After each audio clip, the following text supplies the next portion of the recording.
পাকিস্তান ও পাকিস্তান শাসিত আজাদ কাশ্মীরে ভারতের ক্ষেপণাস্ত্র হামলায় ৩১ জন নিহত হয়েছে বলে জানিয়েছে পাকিস্তান সরকার।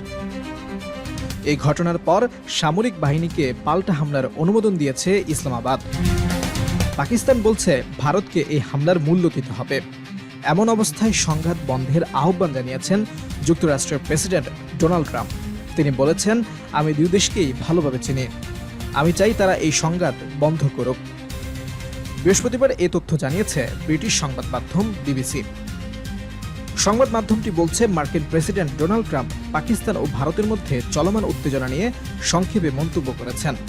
হোয়াইট হাউসের ওভাল অফিসে সাংবাদিকদের তিনি বলেন, আমি দুই দেশকেই ভালোভাবে চিনি, আমি চাই তারা নিজেদের মধ্যে বিষয়গুলো মিটিয়ে নিক, আমি চাই তারা এই সংঘাত বন্ধ করুক।